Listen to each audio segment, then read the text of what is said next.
Frères et sœurs, chers amis, leur pure coïncidence évidemment, au moment même où commençait le temps du carême, le rover Persévérance se posait sur la planète rouge. Le nom de ce robot veut sans doute évoquer que ce petit exploit est le résultat d'une recherche qui porte sur des années. Il en a fallu de la persévérance.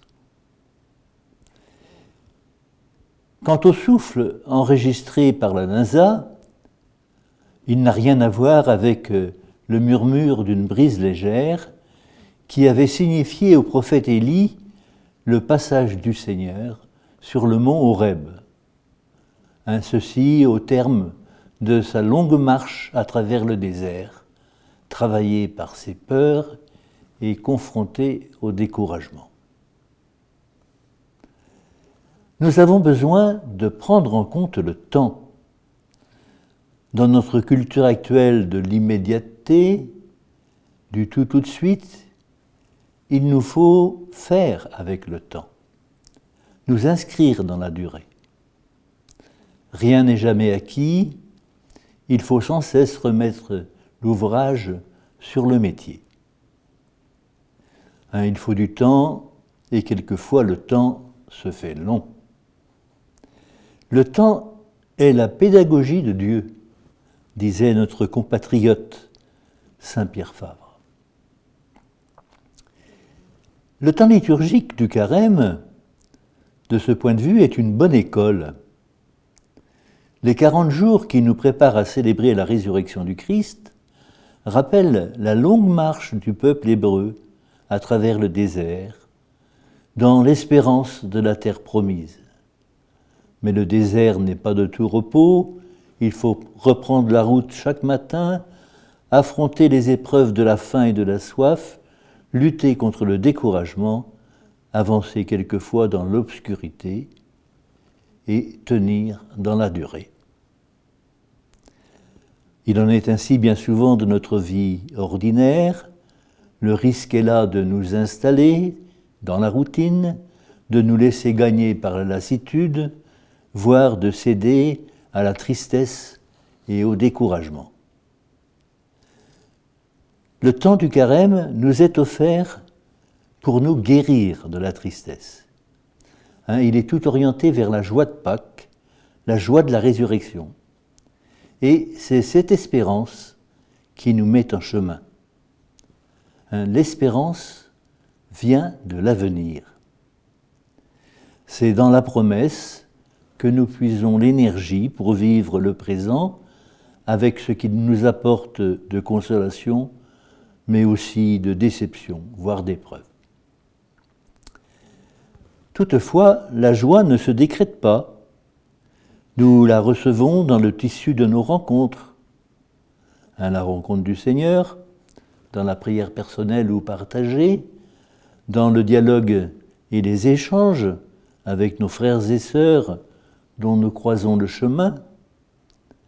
Et cela demande du temps, de la volonté, de la patience, de la persévérance. Nous voici à mi-chemin en ce temps de carême. Il a cette année encore un ton un peu particulier. La pandémie et les précautions sanitaires que nous devons respecter modifient justement notre rapport au temps. Nous expérimentons la difficulté de formuler des projets. Nous devons constamment nous adapter, quelquefois renoncer à des rencontres qui nous sont chères, et cela peut briser nos élans. Ce déficit de perspective peut nous toucher très profond, sans que nous y prenions garde, peut-être même jusqu'au cœur de notre foi. Lorsqu'on ne maîtrise plus, qu'on ne tient plus les rênes, on peut laisser aller ou se laisser aller, voire décrocher. Surtout lorsque la situation se prolonge. Et tout donne à penser que nous devons encore tenir dans la durée. Nous avons besoin de nous entraider, de nous porter les uns les autres pour ne pas nous laisser gagner par la tristesse, la morosité, voire le désespoir. Les effets de la situation sont multiples, économiques, psychologiques, spirituels. Je pense à tous ceux et celles qui souffrent de la solitude, de l'éloignement de ceux qui leur sont chers. C'est-à-dire que nous sommes touchés au cœur même de nos relations, dans ces liens qui nous font exister, qui nous font vivre. Et là, je pense aux jeunes en âge aujourd'hui de faire des projets. Ce carême, c'est un entraînement. Puissions-nous le vivre comme un exercice d'endurance pour soutenir, encourager, porter ceux qui aujourd'hui vivent dans la précarité consécutive à la situation sanitaire. Chacun de nous est en mesure de mettre des noms. Nous ne pouvons pas marcher vers Pâques en ignorant ce qui se vit tout près de nous.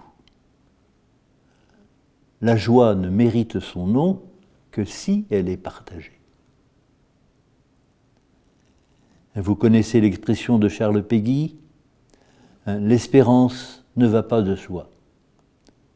C'est la foi qui est facile, et de ne pas croire qu'il serait impossible. C'est la charité qui est facile, et de ne pas aimer qui serait impossible. Mais c'est d'espérer qui est difficile. Et le facile et la pente est de désespérer. Et c'est la grande tentation.